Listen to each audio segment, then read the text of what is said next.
एक बार नारद जी ने भगवान विष्णु से कहा, भगवान आपका इस समय सबसे प्रिय भक्त कौन है। अब विष्णु तो भगवान है, सो झट से समझ गए अपने भक्त नारद मुनि की बात और मुस्कुराकर बोले, मेरा सबसे प्रिय भक्त उस गांव का एक मामूली किसान है। यह सुनकर नारद मुनि जी थोड़ा निराश हुए और फिर से एक प्रश्न किया, हे भगवान, आपका सबसे बड़ा भक्त तो मैं हूँ, तो सबसे प्रिय क्यों नहीं। भगवान विष्णु ने नारद मुनि से कहा, इसका जवाब तो तुम खुद ही दोगे। जाओ एक दिन उसके घर रहो और फिर सारी बात मुझे बताना। नारद मुनि जी सुबह सुबह उस किसान के घर पहुंच गए। देखा अभी अभी किसान जागा है और उसने सबसे पहले अपने जानवरों को चारा दिया, फिर हाथ मुंह धोए, दैनिक कार्यों से निवृत्त हुआ, जल्दी जल्दी भगवान का नाम लिया, रूखी सूखी रोटी खाकर जल्दी जल्दी अपने खेतों पर चला गया। सारा दिन खेतों में काम किया, शाम को वापस घर आया, जानवरों को अपनी अपनी जगह पर बांधा, उन्हें चारा पानी डाला, हाथ पाँव धोए, कुल्ला किया, फिर थोड़ी देर भगवान का नाम लिया, फिर परिवार के संग बैठकर खाना खाया और कुछ बातें की और फिर सो गया। किसान की दिनचर्या देखकर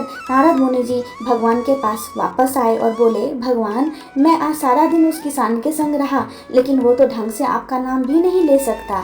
उसने थोड़ी देर सुबह, थोड़ी देर शाम को, और वो भी जल्दी जल्दी आपका ध्यान किया, और मैं तो 24 घंटे सिर्फ आपका ही नाम जपता हूँ। क्या अब भी आपका सबसे प्रिय भक्त वो गरीब किसान ही है। भगवान विष्णु जी ने नारद की बात सुनकर कहा, अब इसका जवाब भी तुम मुझे खुद ही देना। और भगवान विष्णु जी ने एक कलश अमृत से भरा नारद मुनि को थमाया और बोले, इस कलश को लेकर तुम तीनों लोगों का परिक्रमा करके आओ, लेकिन ध्यान रहे अगर एक भी बूंद अमृत नीचे गिरा तो तुम्हारी सारी भक्ति और पुण्य नष्ट हो जाएंगे। नारद मुनि तीनों लोगों की परिक्रमा करके जब भगवान विष्णु के पास वापस आए, खुश होकर बोले, भगवान, मैंने एक बूंद भी अमृत नीचे नहीं गिरने दिया। विष्णु भगवान ने पूछा, और इस दौरान तुमने मेरा नाम कितनी बार लिया, मेरा स्मरण कितनी बार किया। तो नारद मुनि बोले, भगवान, मेरा सारा ध्यान तो इस अमृत पर था, फिर आपका ध्यान कैसे करता।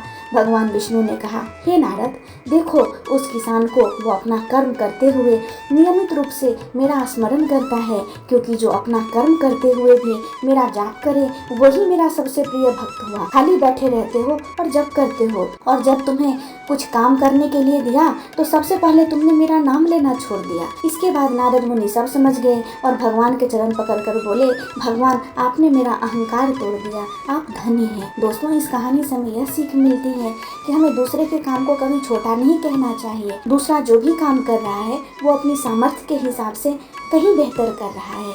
हम और आप उसकी जगह नहीं खड़े हैं, शायद इसलिए उसकी बातों को नहीं समझ पा रहे हैं। अगर हमें भगवान ने उसकी जगह खड़ा कर दिया तो हमें समझ आएगा कि हम कितने पाए। दोस्तों, आपको मेरी ये कहानी कैसी लगी मुझे कमेंट में जरूर बताएं और चैनल को लाइक, शेयर और सब्सक्राइब करना न भूलें। धन्यवाद। जय श्री कृष्ण।